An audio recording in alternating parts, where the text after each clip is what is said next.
E aí, pessoal do sexto ano, vamos continuar para nossa aula online, tá? Nossa videoaula, na verdade. Hoje, na nossa segunda aula, eu vou dar continuidade àquela correção que eu comecei do caderno de atividade de vocês, tá? Então, tô aqui com o caderno de atividades, eu parei na última aula nessa página, na página 10, correto? Então, hoje eu vou dar continuidade aqui na página 11, ok? Então, aqui no exercício 13, tá assim, que é para vocês observar essa imagem que está sendo representado o sistema solar. Então, nós temos no centro aqui o Sol e ao redor, em órbita, aí os planetas, tudo bem?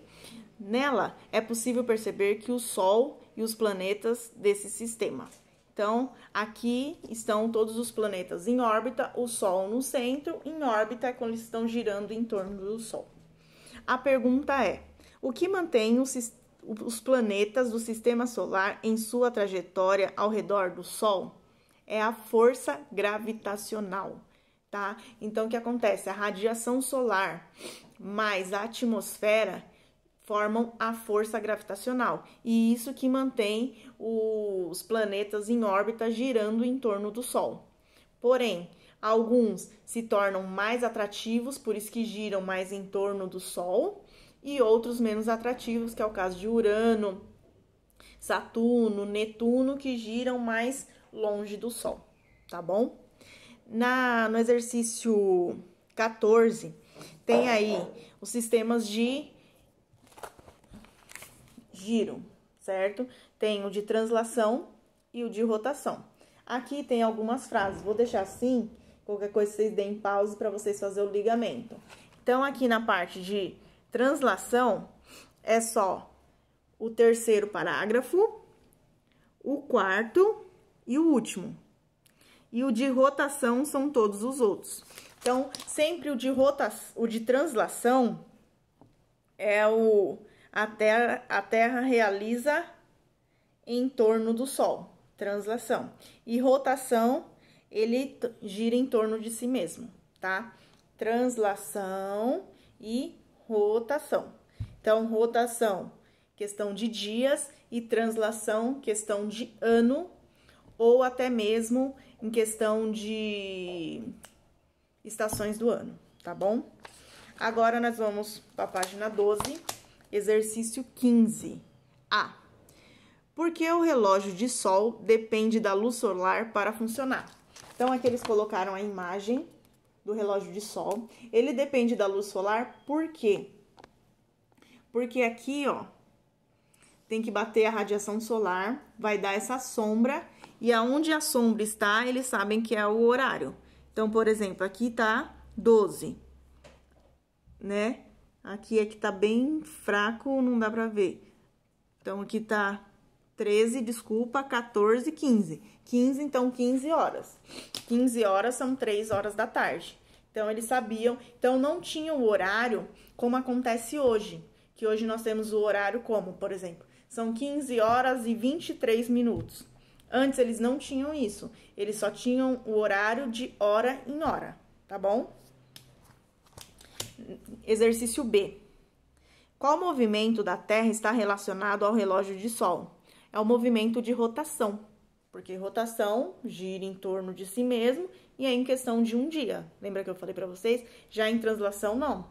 Questão de ano.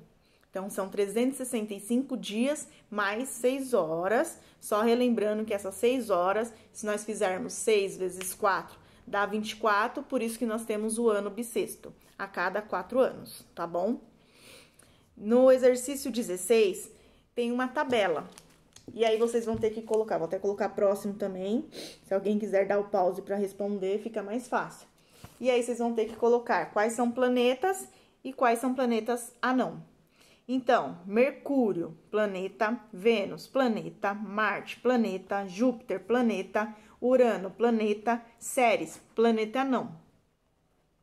Terra, planeta, Plutão, planeta anão, Eris, planeta anão e Saturno, planeta, tá? Então, só tem 3 planetas anões, que é Ceres, Plutão e Eris. O restante, vocês vão responder aí, planeta. Agora, na página 13, nós vamos começar aí o capítulo 2, que é a estrutura do planeta Terra. Exercício 1 tem um pequeno trecho de um texto aí que é Viagem ao Centro da Terra. E aí, exercício A. A primeira palavra aí vai ser crosta. Então, vou chegar aqui também para vocês verem. Aqui a primeira é crosta. Depois, manto. Terceira, rochas. E a quarta, núcleo. Então, só repetindo. Crosta, manto, rochas. Desculpa. Depois tem magma. E por último, núcleo. Tá bom? Então, qualquer coisa, eu vou pôr aqui. Vocês dão um pause também para vocês conseguirem colocar aí. No exercício B, vocês vão ter que fazer uma história em quadrinhos. Então, isso aqui vai ser uma resposta pessoal. Vocês vão fazer uma história em quadrinhos referente a quê? Uma viagem ao centro da Terra. Então, vai em questão da imaginação de cada um, como vocês vão expor isso, como vocês imaginam uma viagem ao centro da Terra. Ah, mas aonde é o centro da Terra? O centro da Terra é mais próximo ao núcleo, certo? Então, vocês vão colocar em cima de todas as informações que vocês já têm, relembrando que o centro da Terra é o local mais quente que nós temos, é onde nós temos lá o magma, certo? Quando o vulcão entra em erupção, ele sai em forma de lava. Então, vocês têm que lembrar de tudo isso e fazer a história em quadrinhos. Nisso, nós só temos aqui 4 quadradinhos, então é uma história bem simples, tá bom? Na página 14, no exercício 2, nós temos aí a imagem do planeta Terra. E aí, ele está numerado. Desculpa, pessoal. 1, 2, 3 e 4.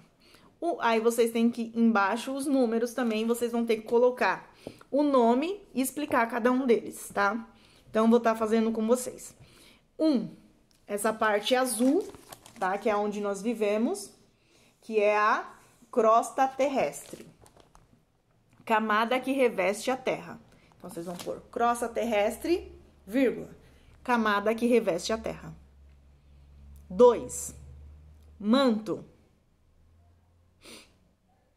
Contém magma,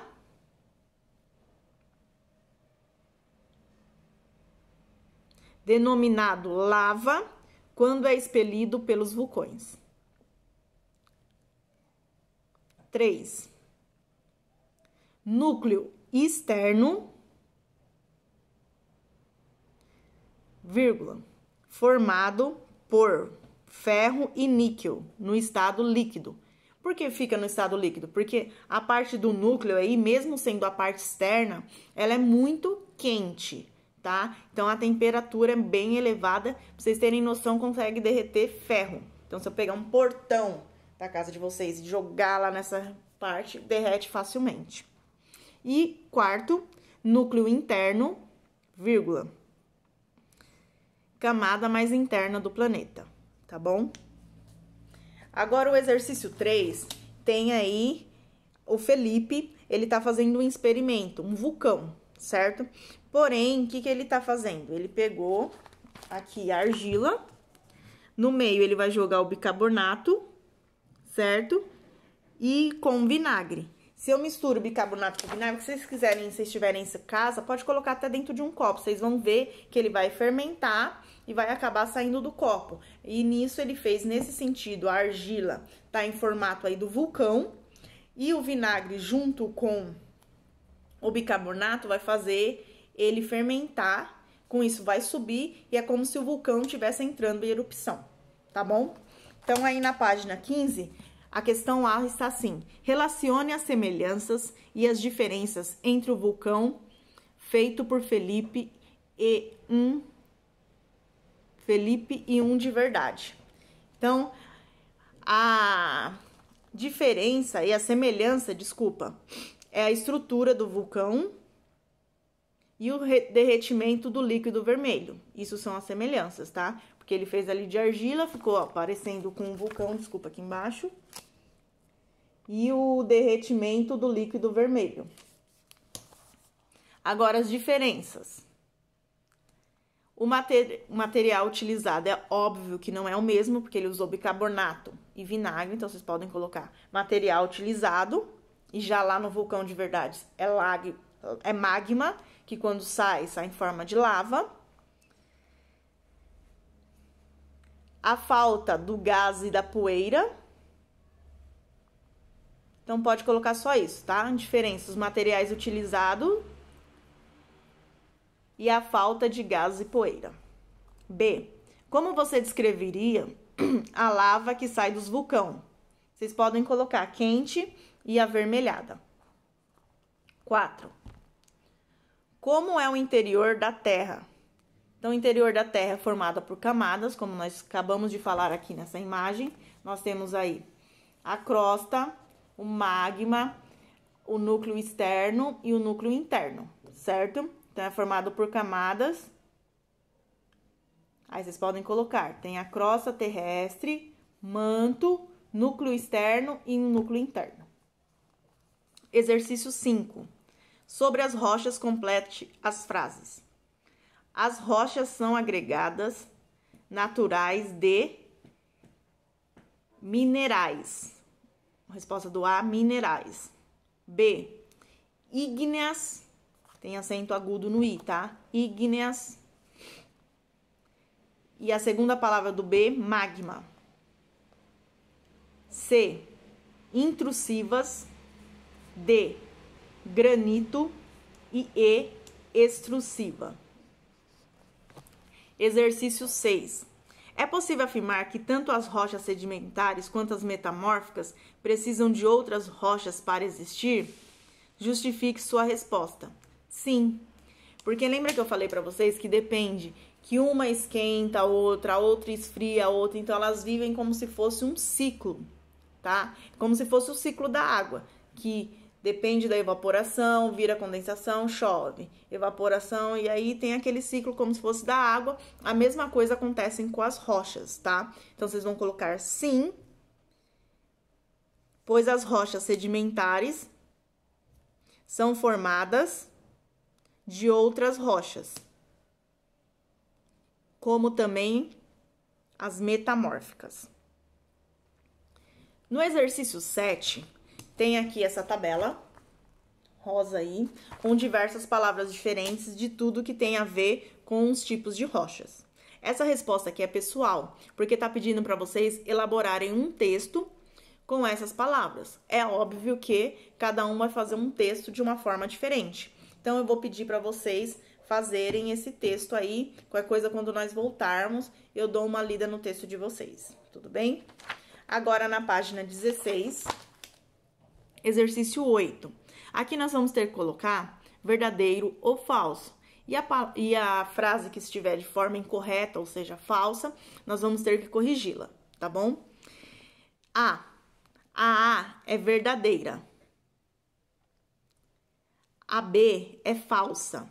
Por que é falsa? Tá assim, todos os tipos de rocha podem apresentar fósseis. Não. A única tipo de rocha que apresenta fósseis são as rochas sedimentares, porque elas são frias. As demais são muito quentes. Então, se algum tipo de animal morre numa rocha sedimentar, ou numa rocha, metamórfica ou magmática, o que acontece? Ela acaba derretendo.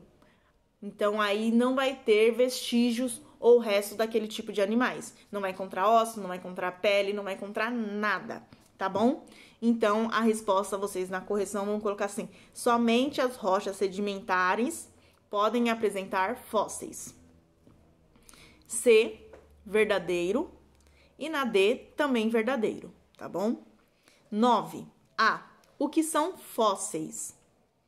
Aí vocês vão colocar: são restos ou vestígios de seres vivos preservados ao longo do tempo por processos naturais. B, do que a maioria dos fósseis é formado? Partes de organismos que são mais resistentes, como conchas, dentes e ossos. Então, tem partes que quando eles encontram rápido, vamos dizer assim, ainda conseguem encontrar alguma coisa, como pele, pena, esse tipo de coisa. Porém, ossos, dentes, conchas, que são mais fortes, bem mais resistentes, pode passar aí muitos anos e eles ainda conseguem encontrar, tá bom? 10. A. Identifique o tipo de rocha em que esses fósseis poderiam ser encontrados. Rocha sedimentar. B. Considerando a origem do granito, é possível encontrar fósseis nessa rocha? Por quê? Não é possível encontrar rocha nessas fósseis, pois o granito se forma nas profundezas da crosta terrestre pelo lento resfriamento do magma e em locais onde há seres vivos. E no exercício 11 aí, tá falando dos paleontólogos, tá? Que são aqueles que procuram os fósseis. Então, tem até a imagem de uma pessoa encontrando aqui, tá? Um paleontólogo. Então, ele tá encontrando aí alguma coisa, tá aparecendo até um osso, não sei, de um caracol, algo do tipo. Então, tá pedindo para elaborar um pequeno texto para explicar a importância desse estudo. Então, essa daqui também é pessoal, porque cada um vai fazer o texto da sua forma, tá? Então, como a gente tá distante, não dá para ser algo melhor, não dá para eu ouvir vocês. Então, mas mesmo assim, vocês façam um texto. A nossa segunda aula acaba por aqui. Eu vou dar uma olhada. Na próxima aula, vocês já ficam com a apostila grossa. Se tiver correção para fazer, eu vou fazer a correção e aí eu dou continuidade, tá bom? Desde já agradeço a atenção de todos vocês. Estou morrendo de saudade, queria estar em sala de aula, mas como não podemos, estamos por aqui. Mas fiquem sabendo que estou com saudade de vocês.